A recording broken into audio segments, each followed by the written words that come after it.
Lawrence rose early the next morning and breakfasted alone, to have a little time before the training would begin. He had examined the new harness carefully last night, looking over each neat stitch and testing all the solid rings. Temeraire also assured him that the new gear was very comfortable, and that the crewman had been active to his wishes. He felt some gestures was due. He felt some gesture was due, and so, having made some calculations in his head, he now walked out to the workshop. Holland was already up and working in his stall, and he stepped out at once on catching sight of Lawrence. "Morning to you, sir. I hope there is nothing wrong with the harness?" the young man asked. "No. On the contrary, I commend you and your colleagues highly," Lawrence said. "It looks splendid, and Temeraire tells me he is very happy in it. Thank you. Kindly tell the others from me that I will be having an additional half-crown for each man dispersed with their pay." "Why, that is very kind of you, sir," Holland said, looking pleased but not terribly surprised. Lawrence was very glad to see his reaction. An extra ration of rum or grog was of course not a desirable reward to men who could buy liquor easily from the village below, and soldiers and aviators were paid better than sailors, so he had puzzled over an appropriate amount. He wanted to reward their diligence, but he did not want to seem as though he were trying to purchase the men's loyalty. "I also wish to commend you personally," Lawrence added, more relaxed now. "Levitta's harness looks in much better order, and he seems more comfortable. I am obliged to you. I know it was not your duty." "Oh, nothing to it," Holland said, smiling broadly now. "The little fellow was made so happy, I was right glad to have done it. I'll give him a look over now and again to make sure he's staying in good order. Seems to me he's a little lonely," he added. Lawrence would never go as far to criticize another officer to a crewman. He contented himself with saying merely, "I think he was certainly grateful for the attention, and if you should have the time I would be glad of it." It was the last time that he had time to spare concern for Levitas or anything beyond the tasks immediately before him. Celeritas had satisfied himself that he understood Temeraire's flying capabilities, and now that Temeraire had his fine new harness, their training began in earnest. From the beginning, Lawrence was staggering straight to bed after supper and having to be woken by the servants at the first light of morning.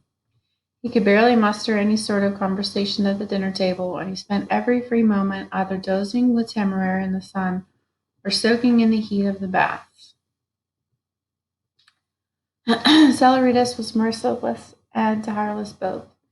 There were countless repetitions of his wheeling turn or that pattern of swoops and dives, and flying short, bombing runs at top speed during which the bellman hurled practice bombs down at targets on the valley floor. Long hours of gunnery practice until Temeraire could hear a full volley of 8 rifles go off behind his ears without so much as blinking. Crew maneuvers and drills until he no longer twitched when he clambered upon or his harness shifted, and to close every day's work another long stretch of endurance training, sending him around and around until he had nearly doubled the amount of time he could spend aloft at his quickest pace. Even while Temeraire was sprawled, panting in the training courtyard and getting his wing back, the training master had Lawrence practice moving about the harness both on Temeraire's back and upon rings hung over the cliff wall, to increase his skill at a task the other aviators had been doing from their earliest years in the service. It was not too unlike moving about the tops in a gull, if one imagined a ship moving at a pace of 30 miles in an hour and turning completely sideways or upside down at any moment. His hands slipped free constantly during the first week, and without the paired carabiners, he would be plummeted to his death a dozen times over. As soon as they were released from the day's flight training, they were handed straight over to an old captain, Jellison, for drilling and aerial signaling. The flag and flare signals for communicating general instructions were much the same as in the Navy, and the most basic gave Lawrence no difficulty. But the need to coordinate quickly between dragons in midair made the usual technique of spelling out more unusual messages impractical. As a result, there was a vastly longer list of signals, some requiring as many as 6 flags, and all of these had to be beaten into their heads, for a captain could not rely solely upon his signal officer. A signal seen and acted upon even a moment more quickly might make all the difference in the world, so both captain and dragon must know them all. The signal officer was merely a safeguard, and his duty more to send signals for Lawrence and call his attention to new signals in battle than to be the sole source of translation. To Lawrence's embarrassment, Temeraire proved quicker to learn the signals than himself. Even Jellison was more than a little taken aback by the dragon's proficiency. And he is old to be learning them. Besides, he told Lawrence, usually we start them on the flags the very day after hatching. I do not like to say so, but not to be discouraging, but I expected him to have a good deal of trouble. If a dragonet is a bit slow and does not learn all the signals by the end of their 5th or 6th week, he struggles the last one sadly. But here Temeraire is already older than that and learning them as though he were fresh from the egg. But though Temeraire had no exceptional difficulty, the effort of memorization and repetition was still as tiring as their more physical duties. 5 weeks of rigorous work passed this way, without even a break on Sundays. They progressed together with Maximus and Berkeley through the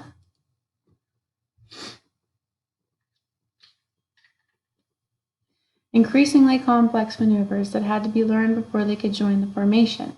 And all the time, the dragons were growing enormously. By the end of this period, Maximus had almost reached his full adult size, and Temeraire was scarcely one man's height less than the shoulder, though much leaner, and his growth was now mostly in bulk and in his wings rather than his height.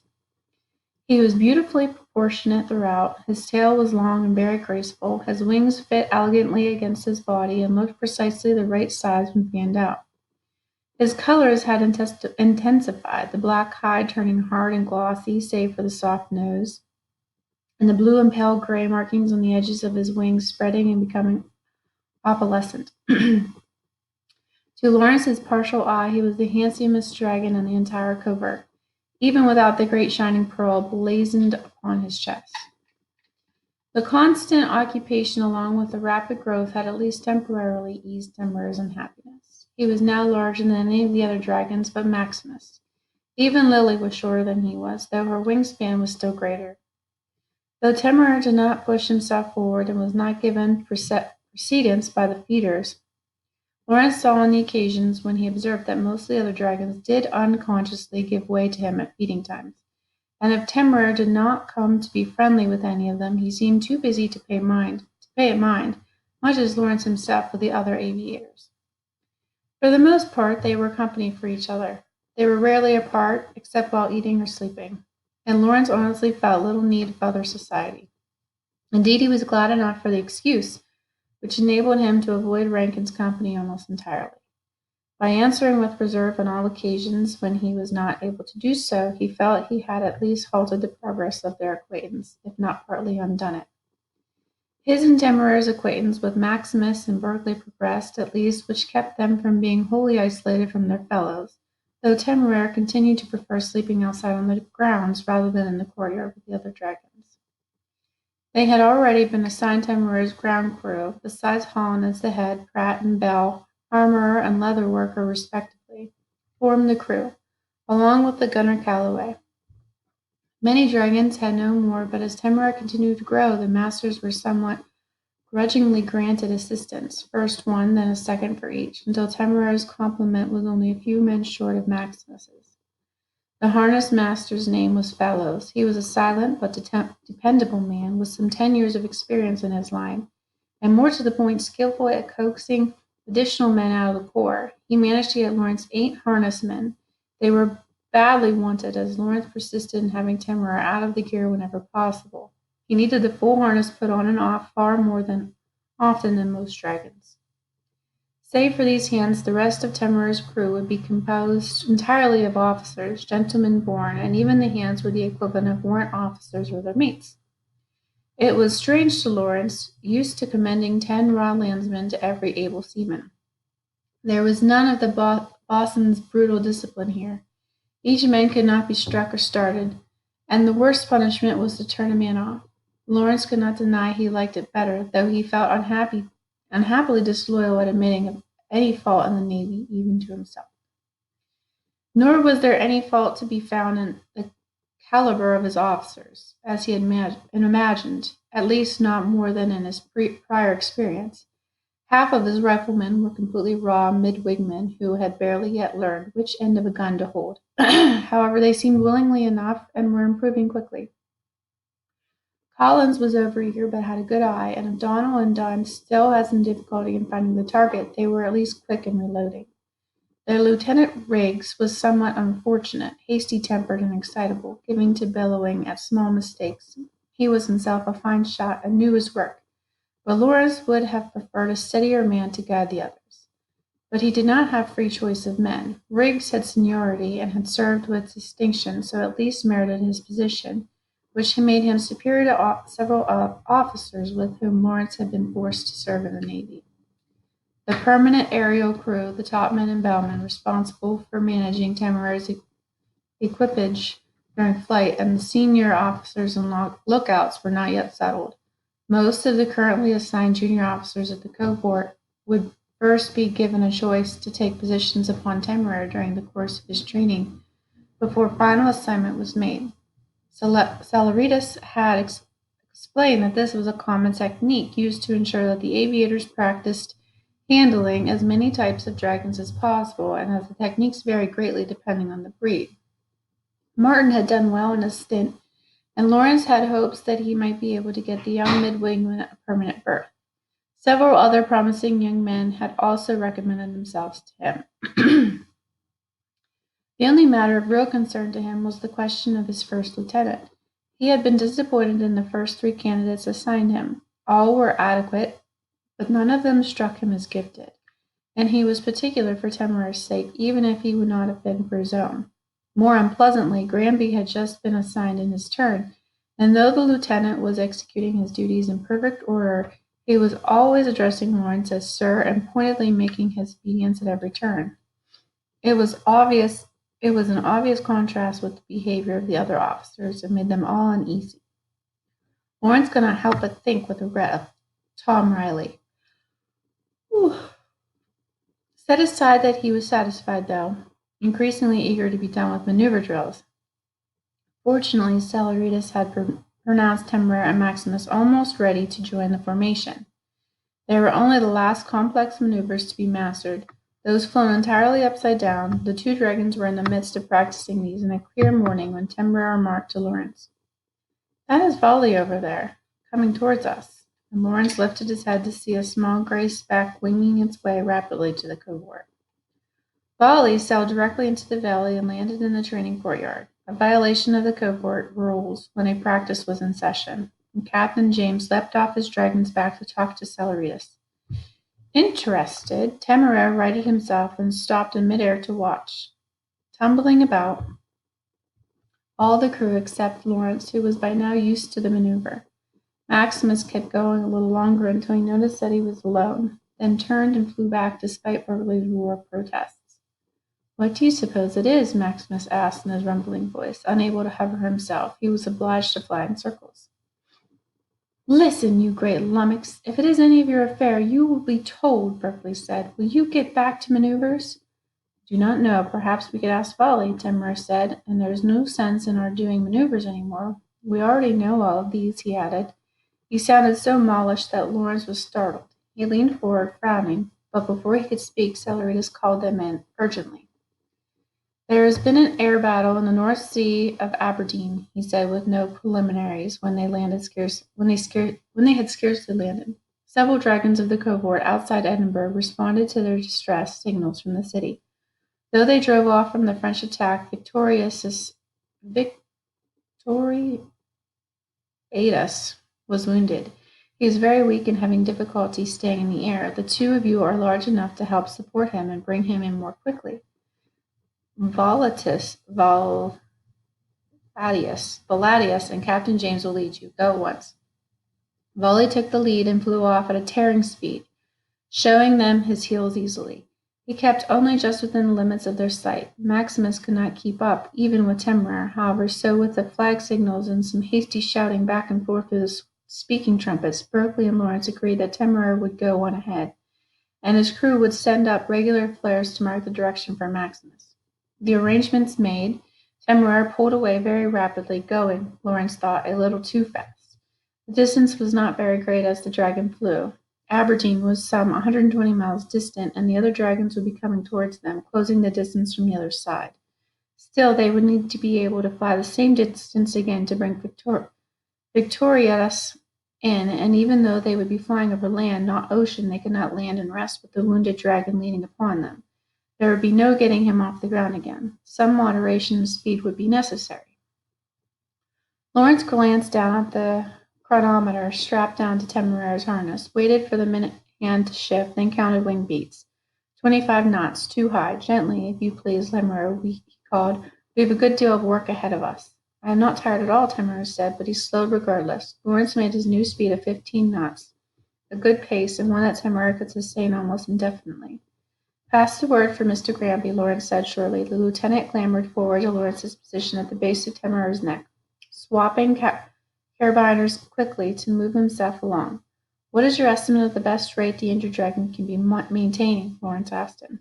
For once, Granby did not respond with cold formality, but thoughtfully, as the aviators had immediately become very grave on the moment of hearing of the injured dragon. Victoritas is a Parnasian, he said, a large midweight, heavier than a reaper. They don't have heavy combat dragons at Edinburgh, so the others supporting him must be midweights. They cannot be making more than 12 miles per hour. Lawrence paused to convert between knots and miles and added, Temeraire was going almost twice as quickly then. Taking into account Volley's speed in bringing in the message, they had perhaps 3 hours before they would need to start looking for the other party. Very good. We may as well use the time. Have the topmen and bowmen exchange places for practice, and then I think we will try some gunnery. He felt quite calm and settled himself, but he could feel Temeraire's excitement transmitting itself through a faint twitching along the back of his neck. Of course, this was Temeraire's first action of any sort, and Lawrence stroked the twitching ridges soothingly. He swapped around his carabiners and turned to observe the maneuvers as he had ordered. In sequence, the topman climbed down to the belly, ringing at the same time as the bellman climbed up to the back on the other side, the two weights balancing each other. As the man who just climbed up locked himself in place, he tugged on the signal straps, colored in alternating sections of black and white, and pulled it ahead a section. In a moment it advanced again, indicating that the man below had locked himself in as well. All went smoothly. Temeraire was presently carrying 3 topmen and 3 bowmen, and the exchange took less than 5 minutes all told. Mr. Allen, Lawrence said sharply, calling one of the lookouts to order, an older cadet, soon to be made ensign, neglecting his duties to watch the other men on their work. Can you tell me what is in the upper northwest? No, do not turn around and look. You must be able to answer that question the moment it is asked. I will speak with your instructor. Mind your work now. The riflemen took up their positions, and Lawrence nodded to Granby to give the order. The topmen began throwing out the flat ceramic discs used for targeting, and the riflemen took turns attempting to shoot them out of the air as they flew past. Lawrence watched and frowned. Mr. Granby, Mr. Riggs, I make 12 targets out of 20. You concur? Gentlemen, I hope I need not say that this will not do against French sharpshooters.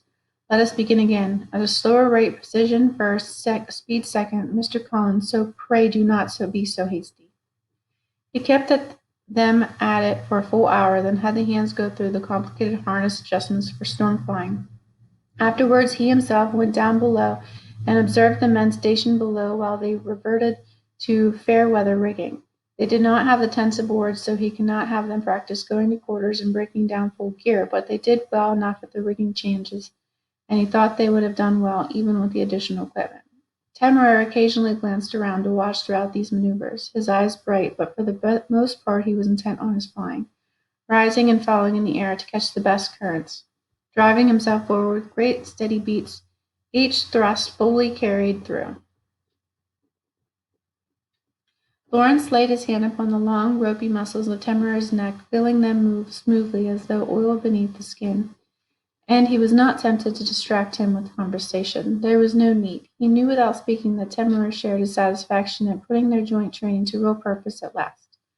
Lawrence, who had not fully realized his own sense of quiet frustration to have been in some sense demoted from a serving officer to a schoolboy, until he now found himself again engaged in active duty.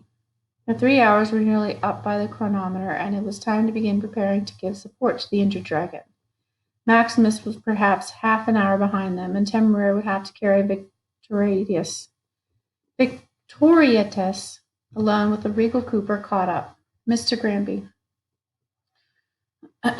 Lawrence said as he latched himself back to his normal position at the base of the neck.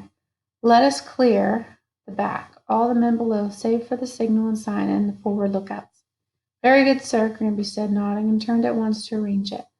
Lawrence watched him work with mingled satisfaction and irritation. For the first time in the past week, Granby had been going about his duties without that air of stiff resentment, and Lawrence could easily perceive the effects. The speed of nearly every operation improved, myriad small defects in harness placement and crew positioning, previously invisible in his own inexperienced eye, now corrected. The atmosphere among the men more relaxed, all the many ways in which an excellent first lieutenant could improve the life of a crew, and Granby was now proving capable of them all. But that only made his earlier attitude more regrettable. Volatilis turned and came flying back towards them only shortly after they had cleared the top. James pulled him about and cupped his hands around his mouth to call to Lawrence. I've sighted them, 2 points to the north and 12 degrees down. You need to drop to come up under them, for I don't think he can get any more elevation. He signaled the numbers with hand gestures as he spoke. Very good, Lawrence called back through his speaking trumpet, and the signal and sign made wave a confirmation with flags. Temeraire was large enough now that Volley could not get so close as to make verbal communication certain. Temeraire stopped into a dive at his quick signal, and very soon Lawrence saw a speck on the horizon rapidly emerge into the group of dragons. Victoritas was instantly identifiable. He was larger by half than either of the two Yellow Reapers, struggling to keep him aloft. Though the injuries were already under thick bandages applied by his crew, blood had seeped through, showing the slashing marks where the dragon had evidently taken blows from the enemy beasts. The Parnassian's own claws were unusually large and stained with blood as well, his jaw also.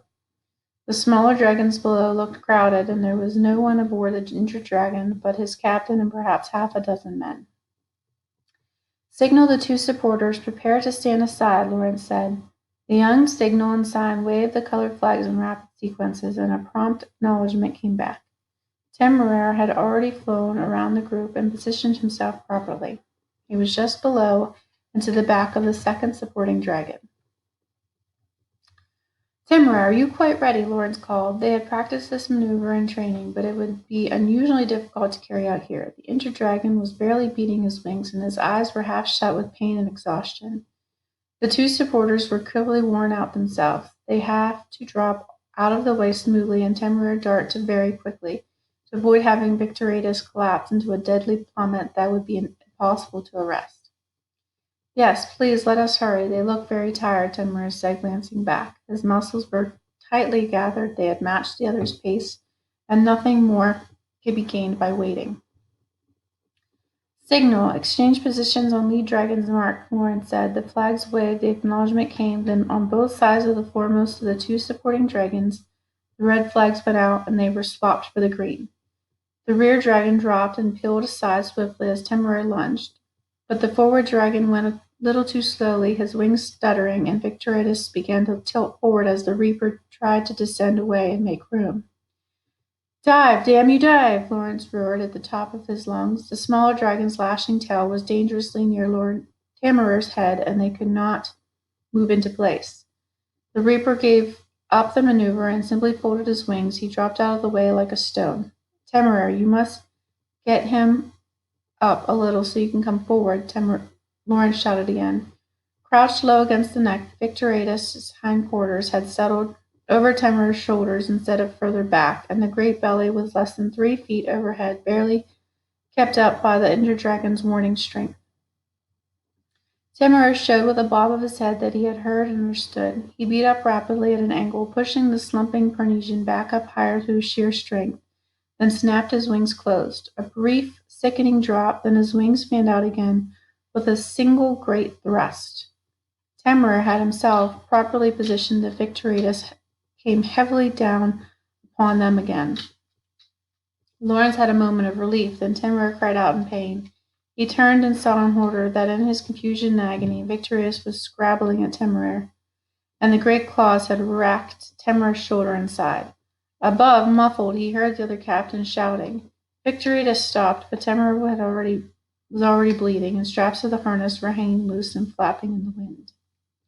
They were losing elevation rapidly. Temeraire was struggling to keep flying under the other dragon's weight. Lawrence found that his carabiners yelling at the signal and sign to let the men below know. The boys scrambled partway down the next strap, waving the white and red flag wildly. In a moment, Lawrence gratefully saw Granby climbing up with the other two men to bandage the wounds, reaching the gashes more quickly than he could. He stroked Temeraire, called reassurance to him in a voice that struggled not to break. Temeraire did not spare the efforts to turn and reply, but bravely kept beating his wings, though his head was drooping with the strain. Not deep, Granby shouted from where they had worked to pad the gashes, and Lawrence could breathe and think clearly again.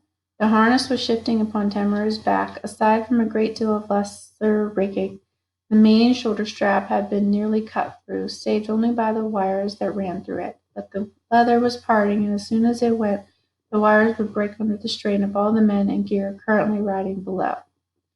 All of you, take off your harnesses and pass them to me, Lawrence said to the signal and sign and the lookout.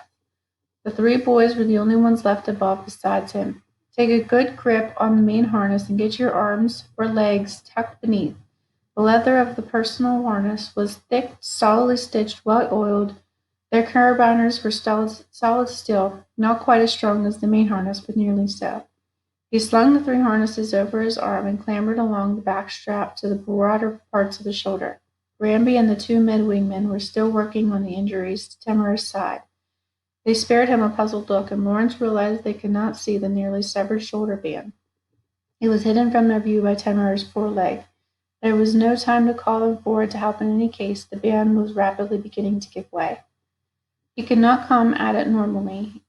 If he tried to put his weight on any of the rings along the shoulder band, they would certainly break at once.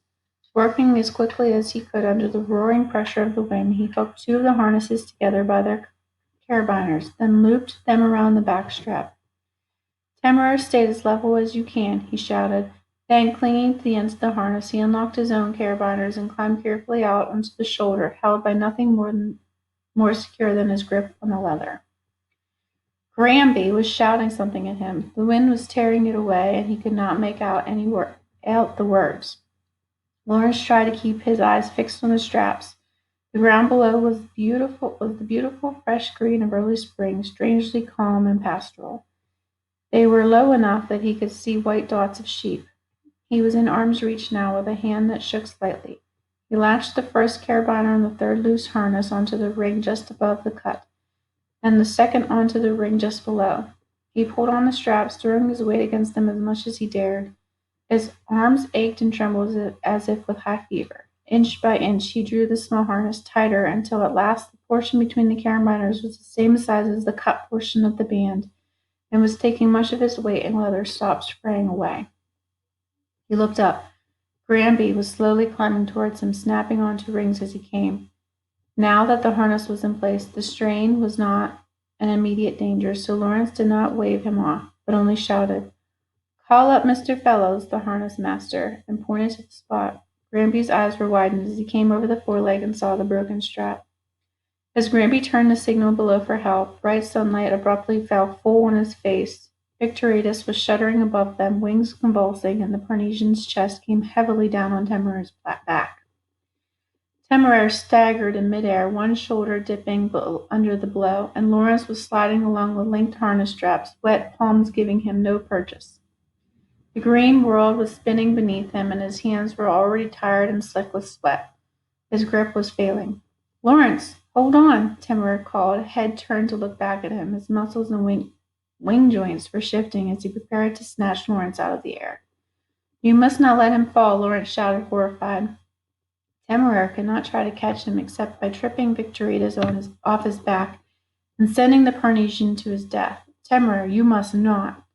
Lawrence, Temeraire cried again, his claws flexing, his eyes were wide and distressed, and his head waved back and forth in denial.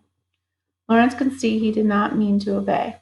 He struggled to keep hold of the leather straps to try and climb up. If he fell, it was not only his own life which would be forfeit, but the injured dragon and all his crew still aboard. Granby was there suddenly, seizing Lawrence's harness in both his hands. "Lock on to me," he shouted. Lawrence saw at once what he meant. With one hand still clinging to the linked harnesses, he locked his loose carabiners onto the rings of Granby's harness, then transferred his grip to Granby's chest straps. Then the midwingman reached them. All at once there were many strong hands grabbing at him, drawing Lawrence and Granby back up together to the main harness, and they held Lawrence in place while he locked his carabiners back into the proper rings. He could scarcely breathe yet, but he seized with his speaking trumpet and called urgently. "All is well." His voice was hardly audible.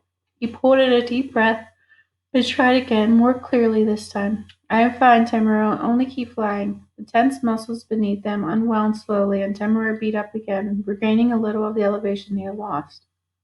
The whole process had lasted perhaps 15 minutes. He was shaking as if he had been on deck throughout a 3-day gale, and his heart was thundering in his breast. Granby and the midwingman looked scarcely more composed. "Well done, gentlemen," Lawrence said to them, as soon as he trusted his voice to remain steady. "Let us give Mr. Fellows room to work. Mr. Granby, be so good as to send someone up to Victorious as captain, and see what assistance we can provide. We must take what precautions we can to keep him from further starts." They gaped at him a moment. Granby was the first to recover his wits, and began issuing orders. By the time Lawrence had made his way very cautiously back to his post at the base of Temeraire's neck, the midwigmen were wrapping Victorious's claws with bandages to prevent him from scratching Temeraire again, and Maximus was coming into sight in the distance, hurrying to their assistance. The rest of the flight was relatively uneventful, if the effort involved in supporting a nearly unconscious dragon through the air were ever to be considered ordinary. As soon as they landed Victorious safely in the courtyard, the surgeons came hurrying to see both him and Temeraire. To Lawrence's great relief, the cuts indeed proved quite shallow. They were cleaned and inspected, pronounced minor, and a loose pad placed over them to keep the torn hide from being irritated. Then Temeraire was set loose, and Lawrence told him to let him sleep and eat as much as he liked for a week. It was not the most pleasant way to win a few days of liberty, but the respite was infinitely welcome. Lawrence immediately walked Temeraire to an open clearing near the covert, not wanting to strain him by another leap aloft. Though the clearing was upon the mountain, it was relatively level and covered in soft green grass. It faced south, and the sun came into it nearly the entire day. There the two of them slept together from that afternoon until late in the next. Lawrence stretched out upon Temeraire's warm back until hunger woke them both. "I feel much better. I am sure I can hunt quite normally," Temeraire said. Lawrence would not hear of it. He walked back up to the workshops and roused the ground crew instead. Very shortly they had driven a small group of cattle up from the pens and slaughtered them. Temeraire devoured every last scrap and fell directly back to sleep. Lawrence, a little diffidently, asked Holland to arrange for the servants to bring him some food. It was enough like asking the man for personal service to make Lawrence uncomfortable, but he was reluctant to leave Temeraire. Holland took no offense, but when he returned, Lieutenant Granby was with him, along with Riggs and a couple of other lieutenants. "You should go and have something hot to eat and a bath, and then sleep in your own bed," Granby said quietly, having waved the others off a little distance. "You are all over blood, and it is not warm enough yet for you to sleep outside without risk to your health. And the other officers will have to take turns to stay with him. We will fetch you at once if he wakes or if any changes should occur." Lawrence blinked and looked down at himself. He had not even noticed that his clothes were spattered and streaked with near black of dragon blood. He ran a hand over his unshaven face, and he was clearly presenting a rather horrible picture to the world. He looked up at Temeraire. The dragon was completely unaware of his surroundings, sides rising and falling with a low, steady rumble. "I dare say you are right," he said. "Very well, and thank you," he added. Granby nodded, and with a last look up at the sleeping Temeraire, Lawrence took himself back to the castle. Now it had been brought to mind the sensation of dirt and sweat was unpleasant upon his skin. He had gotten soft, with the luxury of daily bathing at hand. He stopped at his room only long enough to exchange his stained clothes for fresh, and went straight to the baths. It was shortly after dinner, and many of the officers had a habit of bathing at this hour. After Lawrence had taken a quick plunge into the pool, he found the sweat room very crowded. But as he came in, several fellows made room for him. He gladly took the open place and returned the nods of greeting around the room before he laid himself down. He was so tired that it only occurred to him after his eyes were closed to the blissful heat that the attention had been unusual and marked. He almost sat up again with surprise. "Well flown, very well flown, Captain," Salaritas told him that evening, approvingly, when he belatedly came to report. "No, you need not apologize for being tardy. Lieutenant Granby has given me a preliminary account, and with Captain Berkeley's report I know well enough what happened.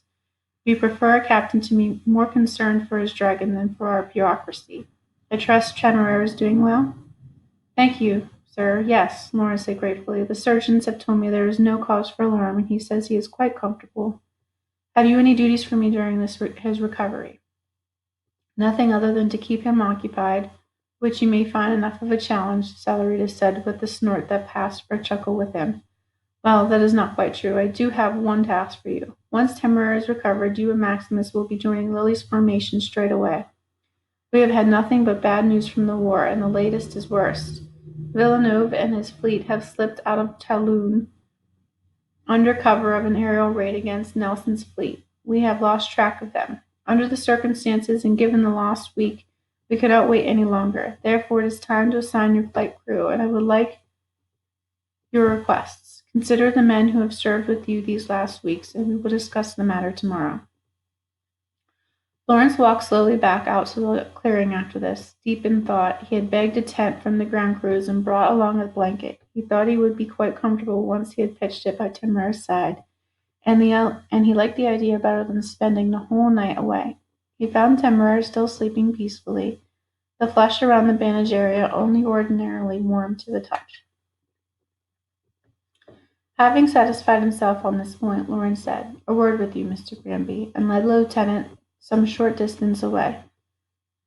"Salaritas has asked me to name my officers," he said, looking steadily at Granby. The young man flushed and looked down.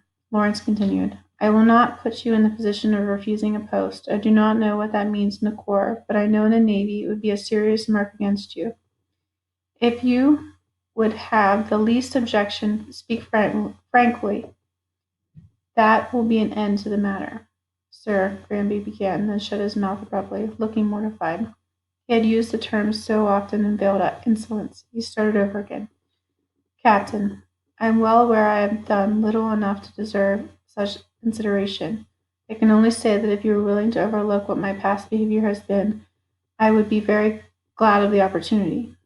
This speech was a little stilted in his mouth, as if he had tried to rehearse it. Lawrence nodded, satisfied. His decision had been a near thing, if it had been for Temeraire's sake.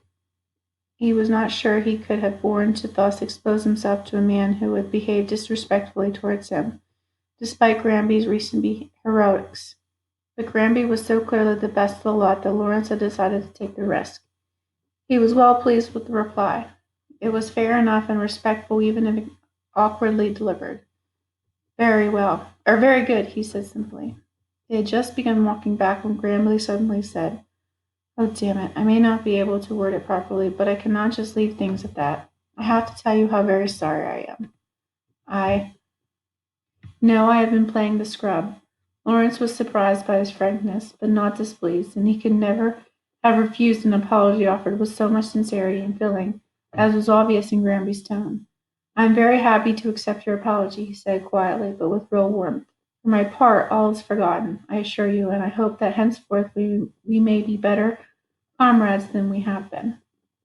They stopped and shook hands. Granby looked both relieved and happy, and when Lawrence tentatively inquired for his recommendations for other officers, he answered with great enthusiasm as they made their way back towards Temeraire's side.